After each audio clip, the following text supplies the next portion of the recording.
Kannada matrimony ಆಷಾಢ offer. ಈಗ membership ತಗೊಳ್ಳಿ, ಆಷಾಢದಲ್ಲಿ free ಆಗಿ ಯೂಸ್ ಮಾಡಿ. ಚರ್ಚೆ ಆಗ್ತಕ್ಕಂಥದ್ದು ಏನು ನೀವು ಹೇಳಿ, ಮಾಧ್ಯಮದವ್ರು ಹೇಳಿ, ಏನು ಚರ್ಚೆ ಆಗ್ಬೇಕು RSS ವಿಚಾರವಾಗಿ? ಅಲ್ಲ ರೀ, ಯಾವುದಾದ್ರೂ ಒಂದು ಸಂಘ ಸಂಸ್ಥೆಗಳನ್ನು ನೋಂದಣಿ ಮಾಡಿಸ್ಕೊಳ್ಳಿ, ಅದು ಕಾನೂನು ಚೌಕಟ್ಟಿನೊಳಗಡೆ ಕೆಲಸ ಮಾಡಿ ಅಂತಕ್ಕಂಥದ್ದು ತಪ್ಪ. ನೀವು ವಿಶ್ಲೇಷಣೆ ಮಾಡಬೇಕು. ನೀವು ಇದಕ್ಕೆ ನಿಮ್ಮ ವಿಶ್ಲೇಷಣೆ ನಾನು ಒಪ್ತಾ ಇಲ್ಲ. ನೀವು ವಿಶ್ಲೇಷಣೆ ಮಾಡಿ, ತಪ್ಪೇನೋ? ಈಗ ರಿಜಿಸ್ಟರ್ ಮಾಡ್ಕೊಳ್ಳೋದ್ರಿಂದ ಆಗ್ತಕ್ಕಂಥ ಅನಾಹುತ ಏನು? ಈಗ ನಮ್ಮ ಬಾಬಾ ಸಾಹೇಬ್ ಅಂಬೇಡ್ಕರ್ ಅವರು ಸಂವಿಧಾನ ಮಾಡೋರೆ, ಎಲ್ಲರೂ ನಾವು ಆ ಸಂವಿಧಾನದ ಅಡಿನಲ್ಲೇ ಕೆಲಸ ಮಾಡ್ಬೇಕಲ್ವಾ? ಈಗ ಅನಾಹುತ ಏನು ಮಾಡಿಸ್ಕೊಂಡ್ರೆ ನೀವು ಹಂಗಾದ್ರೆ RSSನವ್ರು ಏನಾದರೂ ನೀವು ಮಾಡಿಸ್ಕೊಡ್ಲಿಲ್ಲ ಅಂತಂದರೆ ಅಲ್ಲೇನೋ ಇಲ್ಲಿಗಲ್ ಆ್ಯಕ್ಟಿವಿಟೀಸ್ ನಡಿಬೋದು ಅಂತಕ್ಕಂಥ ಅನುಮಾನ ಸಾರ್ವಜನಿಕವಾಗಿ ಮೂಡ್ತದೆ ಎಲ್ರಿಗೂ. ನೀವು ಲೀಗಲ್ಲಾಗಿ ಎಲ್ಲ ಆ್ಯಕ್ಟಿವಿಟೀಸು ಮಾಡಬೇಕಾದ್ರೆ ನೀವು ಯಾತಕ್ಕೋಸ್ಕರ ನೀವು ನೋಂದಣಿ ಮಾಡ್ಕೋಬಾರ್ದು? ಸಂತೋಷ್ ಹೇಳ್ತಾರೆ ಅವಶ್ಯಕತೆ ಇಲ್ಲ ಮಾಡಿಸ್ಕೊಳ್ಳೋದು. ಯಾಕೆ ಅವಶ್ಯಕತೆ ಇಲ್ಲ ಹೇಳಿ, ಕಾರಣ ಕೊಡ್ಬೇಕಲ್ಲ. ಇದಕ್ಕೆ ಅವಶ್ಯಕತೆ ಇಲ್ಲ.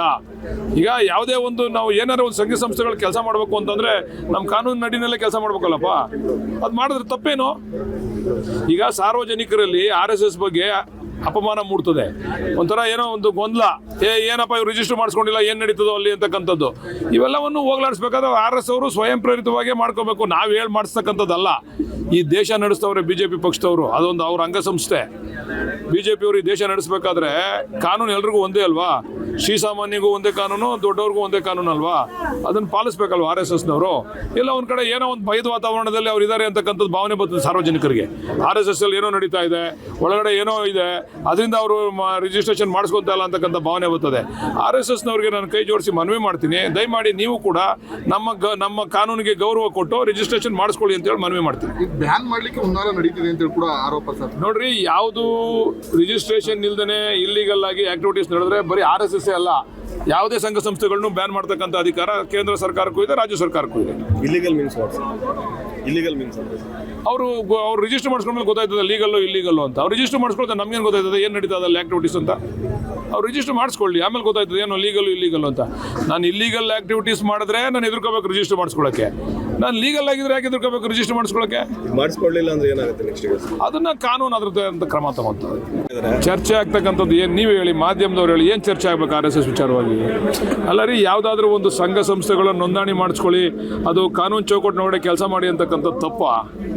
ನೀವು ವಿಶ್ಲೇಷಣೆ ಮಾಡಬೇಕು. ನೀವು ಇದಕ್ಕೆ ನಿಮ್ಮ ವಿಶ್ಲೇಷಣೆ ನಾನು ಒಪ್ತಾ ಇಲ್ಲ. ನೀವು ವಿಶ್ಲೇಷಣೆ ಮಾಡಿ, ತಪ್ಪೇನೋ?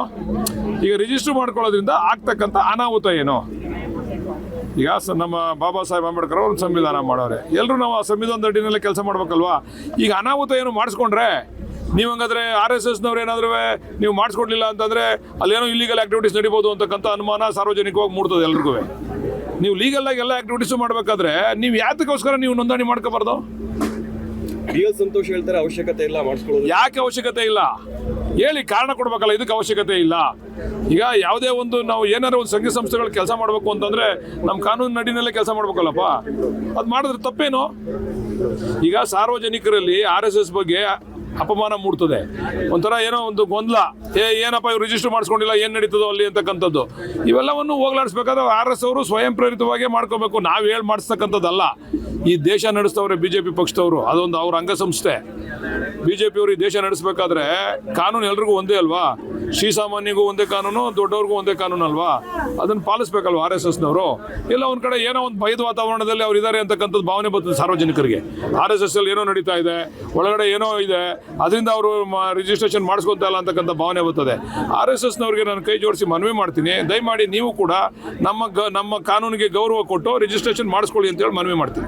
ಬ್ಯಾನ್ ಮಾಡ್ಲಿಕ್ಕೆ ಹುನ್ನಾರ ನಡೀತಿದೆ ಅಂತ ಕೂಡ ಆರೋಪ ಸರ್. ನೋಡ್ರಿ, ಯಾವುದು ರಿಜಿಸ್ಟ್ರೇಷನ್ ಇಲ್ದೇ ಇಲ್ಲಿಗಲ್ ಆಗಿ ಆಕ್ಟಿವಿಟೀಸ್ ನಡೆದ್ರೆ ಬರೀ RSS ಅಲ್ಲ, ಯಾವುದೇ ಸಂಘ ಸಂಸ್ಥೆಗಳನ್ನು ಬ್ಯಾನ್ ಮಾಡ್ತಕ್ಕಂಥ ಅಧಿಕಾರ ಕೇಂದ್ರ ಸರ್ಕಾರಕ್ಕೂ ಇದೆ, ರಾಜ್ಯ ಸರ್ಕಾರಕ್ಕೂ ಇದೆ. ಇಲ್ಲಿಗಲ್ ಮೀನ್ಸ್ ಅವರು ರಿಜಿಸ್ಟರ್ ಮಾಡಿಸ್ಕೊಂಡ್ಮೇಲೆ ಗೊತ್ತಾಯ್ತದೆ ಲೀಗಲ್ಲು ಇಲ್ಲಿಗಲ್ಲು ಅಂತ. ಅವ್ರು ರಿಜಿಸ್ಟರ್ ಮಾಡಿಸ್ಕೊಳ್ತಾರೆ, ನಮ್ಗೇನು ಗೊತ್ತಾಯ್ತದೆ ಏನು ನಡೀತದೆ ಅಲ್ಲಿ ಆಕ್ಟಿವಿಟೀಸ್ ಅಂತ? ಅವ್ರು ರಿಜಿಸ್ಟರ್ ಮಾಡಿಸ್ಕೊಳ್ಳಿ, ಆಮೇಲೆ ಗೊತ್ತಾಯ್ತದೆ ಏನೋ ಲೀಗಲ್ಲು ಇಲ್ಲಿಗಲ್ಲು ಅಂತ.